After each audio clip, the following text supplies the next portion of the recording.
우리 구주 예수 그리스도의 말씀이 우리 성도님들의 신비 가운데 새겨지는 은혜의 시간 될 수 있기를 간절히 소망합니다.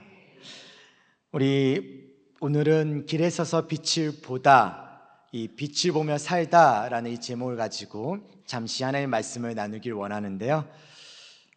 숯 그리고 다이아몬드, 이 두 개는 화학적으로 원소 기후 C라는 이 탄소 기후가 똑같다고 합니다. 하지만 하나는 검은 목탄 덩어리에 불과하고요, 다른 하나는 찬란한 빛을 내는 값비싼 보석입니다. 탄소가 땅속 깊은 곳에서 높은 온도와 또한 엄청난 압력을 견뎌내면 빛나는 다이아몬드가 되고요, 견디지 못하고 그냥 타버리면 숯이 된다고 합니다. 똑같은 원소를 가졌음에도 불구하고 어떻게 존재하느냐에 따라 너무나 다른 둘로 변하는 것이죠.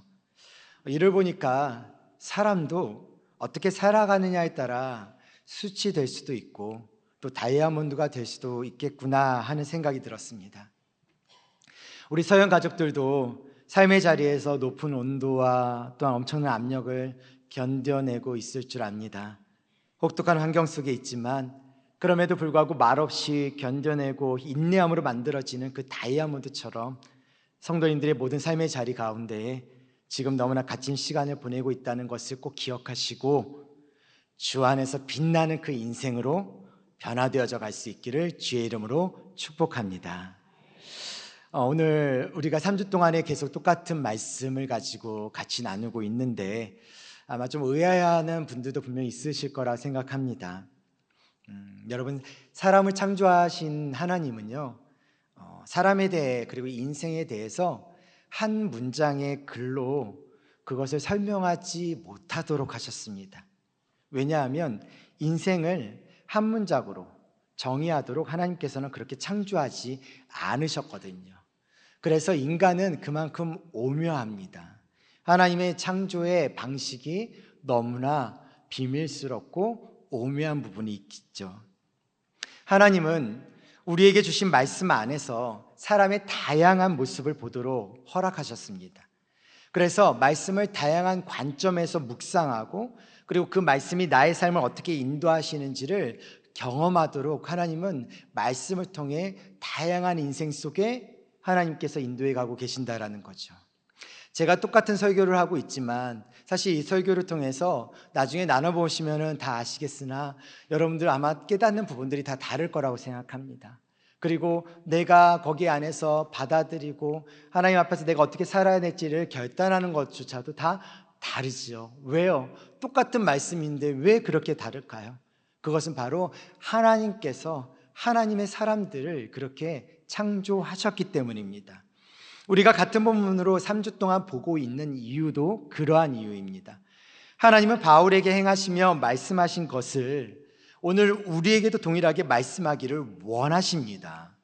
그러니까 오늘 말씀을 통해서 하나님이 우리에게 말씀하시고자 하는 것이 무엇인지를 한번 좀 생각해 볼 수 있는 시간으로, 그리고 그것을 좀 알아보고 내 안에서 그것을 받아들일 수 있는지도 생각해 보고, 받아들일 수 있다면 좀 결단하시고 또 그 결단으로 살아낼 수 있는 우리 세연의 가족들 될 수 있기를 주의 이름으로 축원합니다. 우리가 그리스도인을 살아가려면 나의 부르심, 나를 향한 하나님의 그 부르심, 우리가 흔히들 얘기하는 이 콜링, 이 소명이라는 것을요, 하루하루 또 매년 아니면 10년에 한 번이라도 꼭 이렇게 자신을 좀 확인해 보는 시간들이 꼭 필요합니다. 그리고 그것이 무엇인지를 끝없이 하나님 앞에 물어야 합니다. 비전이라는 말에 대해서 많이 들어보셨을 텐데요, 비전이라는 이야기를 할 때 이 비전이라는 것은요, 어떤 것을 함께 바라본다라는 뜻입니다. 하나님은 우리를 어떻게 초청하신 거냐면, 하나님이 꿈꾸고 하나님께서 소망하는 하나님의 나라가 있는데, 하나님이 꿈꾸고 하나님이 소망하는 그 하나님의 나라가 이루어지기 위해서 하나님이 꿈꾸고 소망하는 것을 함께 보자고 우리를 초청하신 거예요. 그게 바로 소명이라는 겁니다. 그렇기 때문에 우리의 소명 가운데는 하나님의 비전, 하나님이 바라보시는 것을 우리 또한 동일하게 바라볼 수 있게 된다는 것입니다. 사랑하는 서영가족 여러분, 여러분들의 향한 하나님의 비전은 과연 무엇입니까? 어떤 사람들은 이런 하나님의 비전이라는 이야기를 할 때 어떤 권력을 성취하는 것, 높은 곳에 오르는 것, 사람들이 인정할 만한 곳에 오르는 것이 비전이라 말하는 경우가 있습니다. 또 어떤 그리스도인들은요, 하나님의 비전을 가난한 사람을 위해 낮은 자리에 가는 것이라고 생각하기도 합니다. 그렇게 주장하고 또 그렇게 생각하고 그것이 비전을 이루는 것이라고 이야기를 하죠. 자, 그런데 한번 잘 생각해 보세요. 방금 제가 이야기했던 이런 이야기들, 어쩌면 하나님의 비전을 말하는 게 아니라 나의 신앙 가치나 나의 신앙의 신념을 이야기하는 것이 결코 아닐까요? 그것을 통해서 얻어지는 풍요로움들, 그 복, 그 어떤 형통함이라고 이야기할 수 있는 것에 그것이 나의 비전이라고 이야기하고 있는 것은 아닌가요? 우리가 하나님의 비전을 우리의 자녀들에게 이야기하고 전하면서 우리는 우리의 자녀들에게 무엇을 강요하고 무엇을 강조하고 있는 걸까요? 하나님의 비전에 대한 부분을 우리가 명확하게 다시 한번 생각을 할 때 하나님의 비전이 과연 어떻게 이루어지는 것이 옳은 것인지 생각해 봐야 된다는 거예요.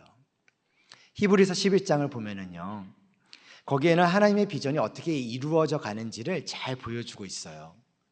그리고 그곳에는 우리가 잘 알고 있듯이 우리 신앙의 조상들, 믿음의 증인들이 많이 등장합니다. 그래서 우리는 히브리서 11장을 믿음장이라는 단어를 별명을 붙이기도 하는데요.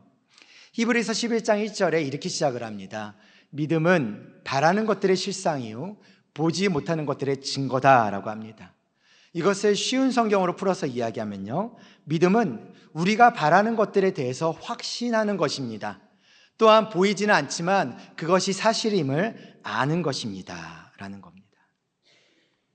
히브리서 11장이 강조하고자 하는 것은 그리스도인은 보이는 것을 믿는 것이 아니라 믿는 것을 본다는 겁니다.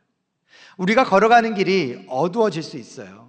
그래서 잘 보이지 않는 길일 수도 있어요. 하지만 그리스도인은 그 어둠의 끝에 빛이 있다는 것을, 그것을 볼 줄 아는 믿음의 능력을 가지고 있다는 겁니다. 우리 신앙의 선배들은요, 비록 약속하신 것을 받지는 못했지만 그것을 멀리서 보고 바라보고 기쁨으로 기다리다가 모두 믿음을 따라 죽었던 우리의 선배들입니다. 그들은 이 땅에서 나그네로 살았다고 스스로 말합니다. 물론 나그네인 그들은요, 충분히 돌아갈 기회와 돌아갈 고향이 있습니다. 그런데 그들은 더 좋은 곳, 다시 말해서 하나님 나라를 소망하면서 바라봤고요, 그리고 그것을 향한 갈망함으로 하루하루를 살아냈습니다. 그럼 그들에게 하나님은 어떻게 반응하셨습니까? 히브리서 11장 16절에 이렇게 쓰여 있어요.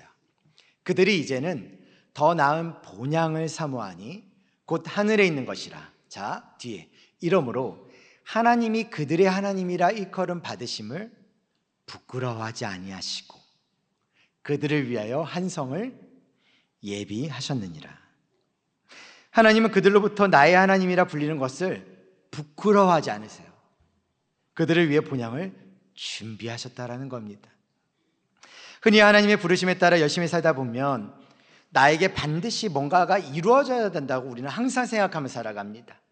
그래서 내 신앙의 결말은 성공이고 내 신앙의 결말은 성취이고 내 신앙을 내가 갖고 하나님을 믿는다라는 것은 내 삶과 내 상황과 환경들이 무엇인가가 잘 되어져야 되는 것이 우리의 생각이죠. 그래서 그게 안 되어지면 우리는 쉽게 하나님을 버리는 경우가 많습니다.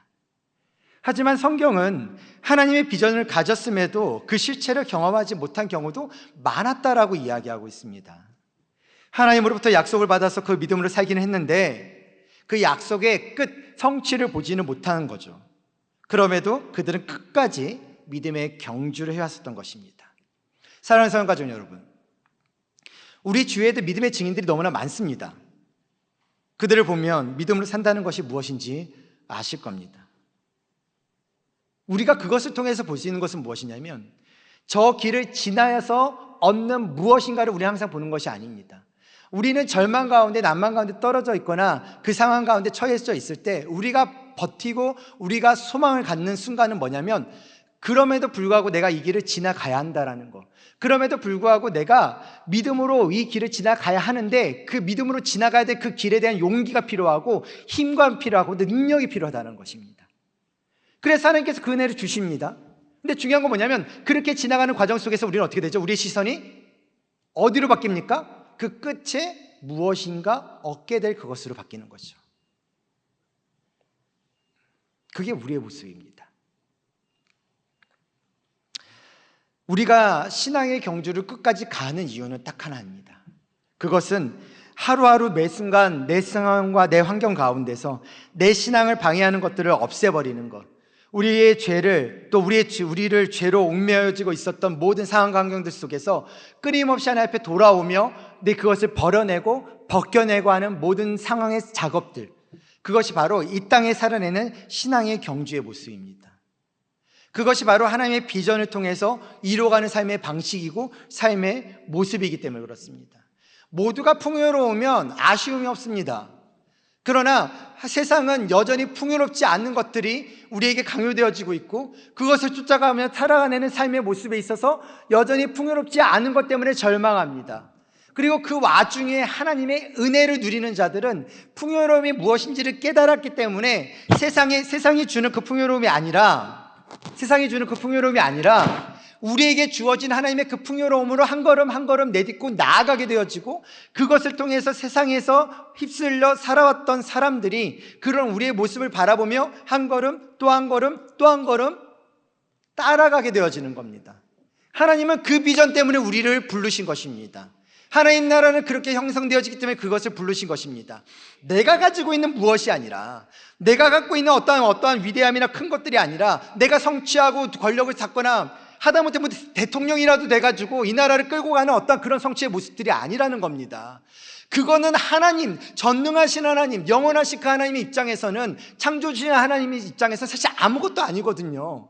하나님이 그것 때문에 우리를 만족하게 하시겠습니까? 아닙니다. 하나님이 우리를 부르신 이유는 단 한 가지입니다.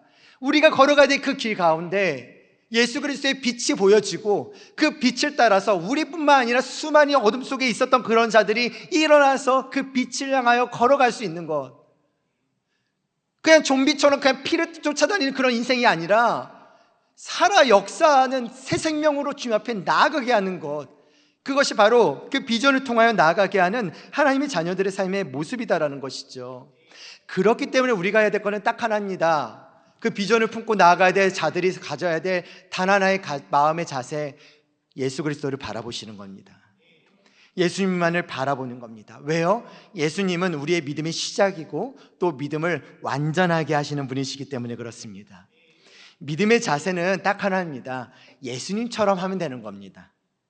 예수님이 십자가에서 죽으실 때예요. 그 고통을 참아내신 이유가 하나가 있습니다. 그게 뭐냐면요, 하나님께서 예배해 두신 기쁨을 기대하셨기 때문입니다. 그 기쁨이 누굴까요? 바로 저와 여러분입니다. 바로 당신입니다. 당신이 하나님 앞에 돌아오는 그 기쁨 때문에 하나님은 그 십자가에서 그 고통을 참아내신 것입니다. 예수님 앞에 나아가는 것, 지금도 그 예수님은 십자가에 죽게 한 우리 죄인들을 참아내고 계시는 거죠. 그분은 우리를 참아내시기 위해 이제는 부활하셔서 승천하셔서 하나님의 보좌 우편에서 우리를 위하여 중보하고 계시고 변호하고 계십니다. 그러니 우리는 예수님을 바라보며 예수님을 깊이 생각하는 것이 필요하겠죠. 자, 하나님의 비전을 어떻게 이루어가느냐? 예수님을 바라보십시오. 그리고 예수님을 깊이 생각하십시오. 우리의 믿음은 예수님으로부터 시작되고 예수님에게로 마무리될 것입니다. 예수님께 집중하고 예수님을 통해 세상을 바라보고 세상에서 살아내는 것, 그것이 바로 하나님의 비전을 소유한 그리스도인들이 사는 삶의 방식인 것입니다. 오늘 본문이었던 이 사도행전 26장 13절에 18절 이 모습을 보면 여기에도 이 믿음의 증인으로 부르심을 받은 한 사람이 나오죠. 바울이죠. 예수님을 만남으로 어둠의 길에서 소망의 길로 달려가기 시작했습니다. 어둠 속에 있을 때는 나를 덮고 있던 비늘을 보지 못했지만 빛이신 주님을 만난 후에 자신의 비늘을 깨달았고 그것을 벗는 은혜를 누렸습니다. 이는 빛이신 예수 그리스도를 만나야만 가능한 일입니다. 우리 모두는 빛 대신 예수 그리스도를 만났고요. 그리고 한 사람도 예외 없이 반드시 예수 그리스도를 만나게 될 것입니다. 사도행전 26장 13절을 볼까요? 왕이여 정오가 되어 길에서 보니 하늘로부터 해보다 더 밝은 빛이 나와 내 동행들을 둘러 비추는지라. 바울에게 빛이 비춰진 시간은 낮 12시였습니다.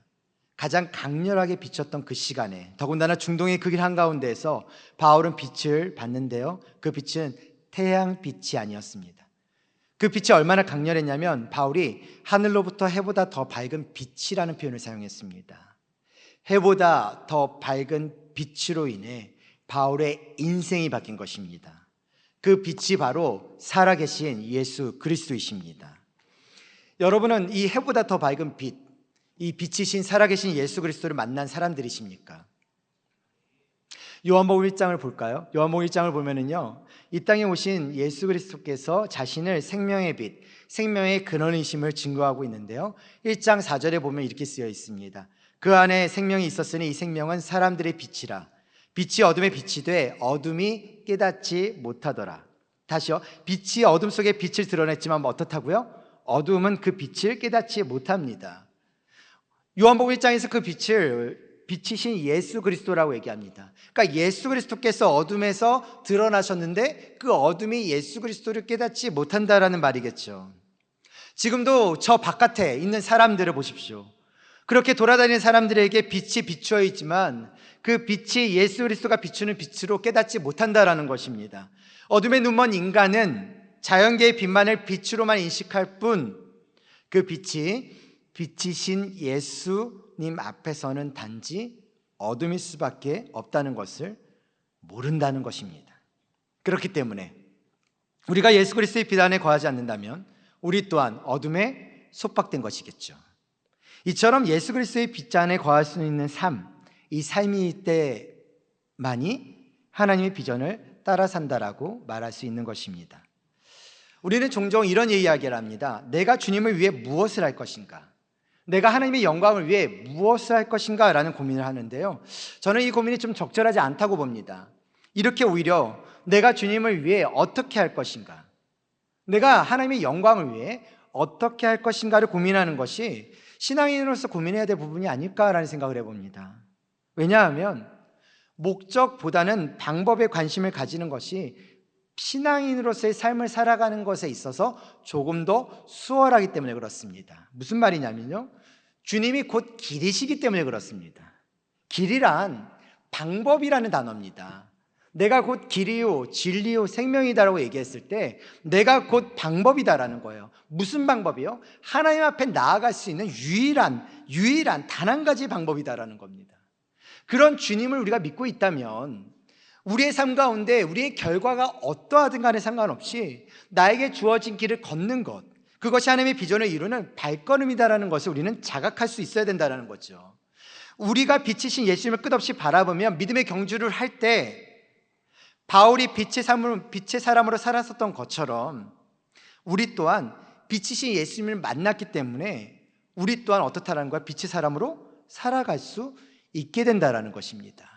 무엇을 위해서가 아니라 그냥 그렇게 살아가는 삶에서 자연스럽게 우리의 모습 가운데 빛이 드러나게 된다라는 거죠. 자, 그렇다면 좀 우리의 삶을 잠깐 돌아볼 수 있었으면 좋겠습니다. 우리는 정말 빛의 사람으로 살아가고 있습니까? 우리의 모습 속에서 사람들은 그리스도의 빛을 보고 있습니까? 많은 사람들은 대부분의 범죄는 밤에 일어난다고 생각하지만 밤에 일어나는 범죄는 사실 자범에 지나지 않습니다. 큰 중한 범죄는, 나라까지 뒤흔들 수 있는 범죄는 한낮에 우리의 삶의 자리에서 계획하고 실행합니다. 그리스도의 빛이 비춰지는 가운데에도 우리는 얼마나 많은 죄를 짓고 사는지를 아십니까? 우리는 예수님의 주되심을 인정하지 않을 때가 있어요. 종종 나는 잘하고 있고 이 정도의 신앙생활이면 괜찮고 그런 것들에 어떤 자기 만족에 빠질 때가 얼마나 많습니까? 나 자신만이 전부이고 나의 가족만이 전부이고 나의 것만을 바라보고 나를 위한 교회로, 나를 위한 모임으로만 여긴다면, 신앙이 나의 부와 귀를 위해, 권력과 돈과 섹스를 위해, 경력을 위해, 나의 부유함을 위한 것으로 여긴다면, 나를 위한 하나님, 나를 위한 예수님으로 여긴다면, 그것들이 어째 2000년 전 예수 그리스도를 못 박은 사람들의 행동과 다를 바가 있겠으며 스데반을 돌로 친 유대인들과 다를 바가 있겠습니까? 유대인들은 예수님을 그리고 성경과 율법을 거역한 자로 고발했었고요, 스데반을 죽일 때도 그렇게 고발해서 죽였습니다. 예수님과 스데반은 그들의 손에 죽었습니다. 왜 그들이 자신들의 손에 피를 묻혔을까요? 무엇이 그들로 하여금 예수 그리스도를 십자가에 못 박게 했고 스데반을 돌로 쳐 죽게 했던 것일까요? 그것은 하나님의 이름으로 포장된 관습과 자기 욕망과 이기심과 기득권을 지키기 위해서였습니다. 나를 지키기 위해서였다는 거죠. 주권자이신 하나님을 지키는 것이 아니라 나를 위한 하나님을 지키기 위해 그들은 그들의 손에 피를 묻혔습니다. 혹시 우리도 유대인과 같은 삶을 살고 있는 것은 아닌지를 돌아봐야 할 것입니다. 그러면서 다시 하나님의 말씀의 본문으로 좀 들어가 볼까요? 예수님이 죽음이 마땅하다고 생각했었던 때가 있었습니다. 스데반의 죽음에 영향을 끼쳤던 때가 있었습니다. 그것을 마땅하고 그 때를 경험했던 이 바울. 근데 그 바울은 자신이 깨닫지 못하는 상황에서 예수 그리스도를 박해한 것이라고 스스로 말하고 있는 겁니다. 오늘 본문에 보면 26장 14절에 사울아 사울아 내가 어찌하여 나를 박해하느냐. 바울에게 빛으로 오신 예수님께서 이렇게 말씀하셨죠. 빛으로 오신 예수님, 빛으로 오신 신적 존재의 모습 안에서 바울은 너무나 당황스러워합니다. 나는 당신을 박해한 적이 없는데 어찌 나에게 당신을 박했다고 이야기하십니까? 당신은 도대체 누구시길래 내가 당신을 박해한다고 말씀하십니까? 그때 빛으로 오신 이 분이 말씀하셨습니다. 나는 내가 박해하는 예수다. 바울의 무엇이 예수님에 대한 박해였던 걸까요? 예수님은 바울이 자신을 부정한 것을 박해한 것이라고 하십니다. 바울은 예수님의 그리스도 되심을, 예수님의 구원자 되심을, 예수님의 주권자 되심을 부정했습니다. 이것이 예수님에 대한 박해였던 것입니다. 이것이 오늘날 우리와 무슨 상관이 있을까? 주를 믿는 그리스도인이 아무도 보지 못하는 곳에서 죄를 짓는다고 가정해 봅시다. 그 사람은 아무도 보는 사람이 없으니까 함께 하시는 예수님조차 없다고 생각했기 때문에 죄를 지은 것입니다. 주님을 의식하지 못하는 것, 그것은 주님을 이미 내 안에서 죽게 한 것입니다. 교회에서는 더 경건한 모습으로 예배를 드리고 봉사하더라도 교회 밖 삶의 자리에서 주님을 의식하지 않는다면 우리는 주님의 주인 되심을 인정하지 않는 것이므로 그것이 바로 주님을 박해하는 것이라 말할 수 있는 것입니다. 삶의 현장에서 주님을 인정하지 않는 것은 바로 주님을 죽이는 자와 같습니다. 주님을 의식하지 못하는 사람이 어떻게 말씀대로 살아갈 수 있을까요? 어떠한 상황에서 그리스도인이 하나님의 말씀을 불순종하는 것은 그리스도인 스스로 하나님을 부정하는 것입니다. 자신이 의식하지 못하는 가운데 하나님을 죽이는 것이고요, 말씀의 고백과 행함이 없는 그리스도인은 날마다 그리스도를 십자가에 못 박고 있는 겁니다. 그렇게 진실한 그리스도인의 삶은 삶의 전반에 걸쳐 하나님의 말씀을 쫓는 삶이어야 하는 것이죠. 그럼에도 왜 우리는 여전히 하나님의 말씀과 거리를 두고 살고 있을까요? 왜 결정적인 순간에는 하나님의 법칙보다 세상의 법칙을 더 추구하려 하는 것일까요? 그 이유는 예수 그리스도가 나와 함께 한다는 사실을 깨닫지 못하기 때문입니다. 하나님을 믿는다고 고백하는 것은 너무나 쉽습니다. 그것을 우리의 삶에 담아내는 것은 힘든 일입니다. 그렇게 우리는요, 우리의 삶의 주인이 하나님이심을 끝없이 인정하는 것들이 필요합니다. 끝없이 하나님의 말씀을 확인하는 작업들이 필요합니다. 매일 하나님의 말씀을 확인하고 하나님과 어떻게 하면 살아낼 것인가를 고민하는 것이 그리스도인의 삶이며 하나님의 비전을 이루어가는 자의 삶의 모습이겠죠. 그리고 그 속을 통해서 하나님이 빛이신 그 예수 그리스도께서 이 땅에 오신 그 은혜의 능력을 경험할 수 있게 될 것입니다. 우리 예수님께서는 이렇게 말씀하십니다. 나는 빛으로 세상에 왔나니 무릇 나를 믿는 자로 어둠에 거하지 않게 하려 함이라. 예수님은 구원의 빛으로 오셔서 바울에게만 비춰주신 것은요, 바울이 빛이신 예수님께 반응하기를 원하시기 때문입니다. 예수님에 대한 믿음을 확고히 해서 빛 가운데를 인도하기를 원하셨죠. 빛이신 우리 주님께서 여러분들 각자에게 다가오셨습니다. 수많은 사람들이 있음에도 불구하고, 그 태양빛에 같이 그냥 머물고 있는 사람들이 있음에도 불구하고 해보다 더 밝은 빛이 여러분들의 삶 가운데 찾아오셨다는 것입니다. 당신의 삶에 찾아오셔서 하나님께서 지금 뭐라고 요구하고 계시는 겁니까? 뭐 때문에 원하셔서 당신의 삶에게 찾아오셨습니까? 반응하길 원하는 겁니다. 나의 하나님, 나의 구주라는 것을, 나를 위해 십자가에 못 박혀 죽으신 분이라는 것을, 부활하여 승천하신 분이라는 것을, 지금도 하나님 우편에서 나를 위해서 중보하고 계신다는 그 사실이 지금의 나에게 구원자로서 오신 살아계신 예수 그리스도라는 그 사실을 우리가 깨닫고 반응하며 그 안에서 살아내기를 원하고 계신다라는 그 사실입니다. 그렇게 바울은 빛으로 오신 예수님을 만났고요, 자신이 가지고 있는 모든 것을 내려놓았고 오직 예수 그리스도를 위해 빛의 삶을 살아냅니다. 그의 끝은 모진 고난과 고문 속에서 참소형을 당하며 순교하는 그때까지 그는 빛에 응답하는 삶을 살았던 것입니다.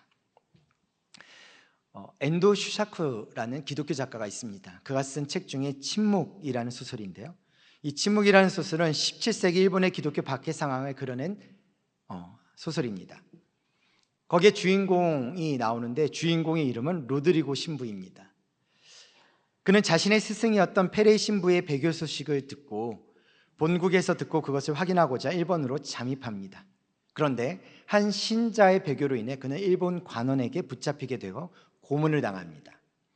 모든 고문들이 그를 괴롭혔는데요, 그 중에서 가장 힘들었었던 고문은 예수의 성화를 밟고 지나가게 해서 배교하라는 회유였습니다. 로드리고 신부는 배교를 거부하고 죽음으로 순교의 길을 택하고 싶었지만 배교와 순교 속에서 갈등할 수밖에 없었던 이유는 바로 일본 신자들 때문이었습니다. 당시 일본 관원들은 일본 신자들을 아나지리라는 말에 불려지는 이 구멍 매달기 고문을 했습니다. 구멍 매달기 고문은요, 땅에 1m 크기의 구멍을 파고 거기에 오물을 잔뜩 넣어둡니다. 그리고 그 위에 거꾸로 매다는 고문 처형 방법인데요, 처형자가 빨리 죽지 못하게 하려고 내장이 아래로 처지지 않도록 몸을 포대로 돌돌 말아 군데군데 밧줄로 묶고 두 발만 내놓게 하여 거꾸로 매달립니다. 그리고 머리로 피가 몰리지 못하도록 이 관자놀이에 작은 구멍을 내어서 피를 뽑아내요. 그래서 죽을 때까지 고통을 최대한 오래 가게끔 합니다. 이렇게 거꾸로 매달린 이들은요, 그 구멍과 코와 입에서 피를 조금씩 흘리면서 죽음의 고통을 맞이하게 되는데, 이 고문을 이 로드리고 신부 앞에서 한 것입니다. 로드리고가 예수의 성화를 발로 밟고 지나가는 이 배교의 행위를 해야지만 이 구멍 매달기 고문을 중지하겠다고 제안한 것이죠. 로드리고 신부는 이 배교와 순교 사이에서 갈등합니다. 하나님 어떻게 해야 됩니까? 아무리 기도해도 주님은 침묵하십니다. 주님의 침묵 속에서 로드리고 신부는 예수의 성화를 밟기로 결정합니다. 그리고 이 결정은 그에게 순교보다 더 어려운 것이었습니다. 하지만 그 방법이 일본 신자들을 살리는 길일 뿐만 아니라 주님의 뜻이라고 생각했습니다. 로드리고 신부는 예수의 성화를 밟기 위해 발을 들었을 때 그 등발에 심한 통증이 밀려오는 것을 느낍니다. 망설여집니다. 그때 그토록 오랫동안 침묵하시던 주님께서 로드리고 신부에게 말씀하셨습니다. 밟아도 좋다. 내 발의 아픔을 내가 제일 잘 알고 있다. 밟아라. 밟아도 좋다. 나는 너희들에게 밟히기 위해 이 세상에 왔고 너희들의 아픔을 나누기 위해 십자가를 짊어진 것이다. 사랑하는 서영가족 여러분, 우리가 주님을 알기도 전에 이 주님은 먼저 우리에게 구원의 빛으로 다가오셨고 우리를 빛나는 인생으로 삼아 주셨습니다. 베드로전서에 이런 말씀이 있죠. 그러나 너희는 택하신 족속이요 왕같은 제사장들이요 거룩한 나라요 그의 소유간 백성이니 이것은 너희를 어두운 데서 불러내어 그의 기이한 빛에 들어가 계신 이의 아름다운 덕을 선포하게 하려 하심이라. 이제 우리는요 어둠 속에서 빛으로 들어가게 하신 예수님 때문에 예수님을 증거하는 빛의 사람으로 살아가는 것입니다. 나의 기득권, 세상의 안위를 위해 내가 그리스도를 어느 순간 짓밟던 그리스도인이 아니라 모든 삶의 자리에 그리스도만이 드러나도록 철저하게 자신을 포기하는 그리스도인이 된 것입니다. 그렇다면 자신의 영화를 누리기 위한 삶을 버리고 타인을 위해 나의 것을 내어줌으로 살아계신 예수 그리스도만이 높여지는 진실한 그리스도인으로 살아가야 하지 않을까요? 우리 각자의 길에서 빛으로 임하시는 하나님을 바라봅시다. 그럴 때 바울을 휘감았던 그 빛이 지금 이 순간 이곳에서 우리를 감싸고 있음을 깨닫고 비로소 내가 걸어가는 그 길이, 그 상황과 환경이 빛나는 인생으로 살아가야 될 부르심이었음을 깨닫게 될 것입니다. 말씀을 맺습니다. 유진 피터슨의 책 중에 그 길을 걸으라 라는 이 책이 있습니다. 나중에 이 책 가지고 이제 같이 또 설교하는 시간도 있긴 할 텐데요. 거기에 되게 인상적인 글귀가 하나가 있습니다. 그리고 저는 이 글귀가 저에게 하나님께서 부르신 부르심의 음성 중에 하나로 생각하고 살아왔거든요. 내가 걸어가는 길이 때로는 연약하고 또 내가 걸어가는 길이 때로는 내 욕망 가운데 죄스러움으로 나타나고 내가 걸어가는 길이 여전히 성취된 것이 없는 것처럼 보여지는 그의 모습이라 할지라도 그 길이 하나님을 바라보고 그래서 예수님께 회개하고 예수님께 말하고 예수님 앞에 용서를 구하고 예수님 앞에 돌아가고 끊임없는 그 반복되어지는 그 길 가운데 내가 걸어가는 이 길이 사실은 너무나 힘들고 사실은 너무나 곤고하고 어려울 때가 우리 안에 많습니다. 그럼에도 불구하고 이 책에서 이것에 대해서 이렇게 이야기합니다. 하나님께 부르심을 받아 천국을 향해 가는 자들에게는 지금 가고 있는 그 길이 천국이다 라고 이야기합니다. 조금 더 풀어내면요, 천국으로 가는 길은 줄곧 천국이었던 겁니다. 왜요? 예수님께서 말씀하셨습니다. 나는 길이라고요. 나는 길이라고요.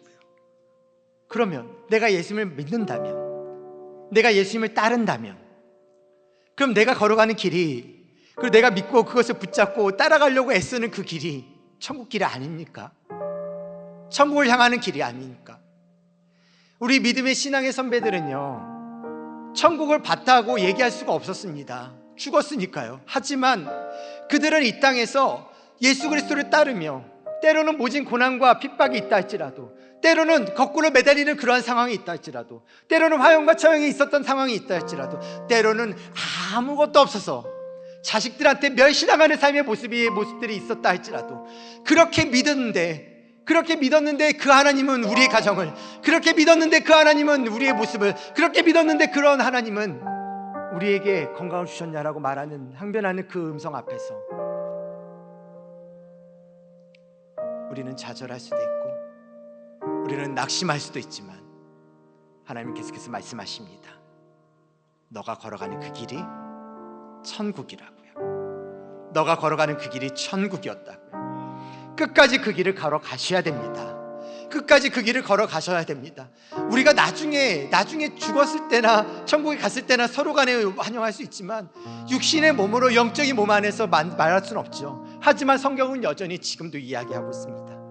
그 길을 걸어가는 것이, 예수님을 따라가는 것이, 예수님이 바라보고 예수님께서 불러일으켜주는 그 길이 천국 길이라는 사실을 우리가 믿는다면 지금 길 또한, 지금 걸어가야 될 그 상황과 환경 또한 하나님께서 부어주신 천국의 길임을 기억하고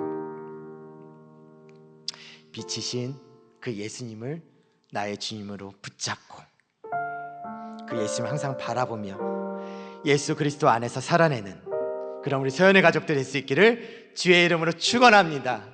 그것을 통해 여러분들의 삶이 정말 빛나는 인생이라고 표현할 수 있는 그 빛나는 인생이 될 수 있기를 주의 이름으로 축원드립니다. 우리 그런 의미를 좀 옆에 있는 분들에게 이렇게 격려합시다. 존귀한 성도님, 빛나는 인생 되세요. 인사하겠습니다. 빛나는 인생이 될 줄 믿습니다.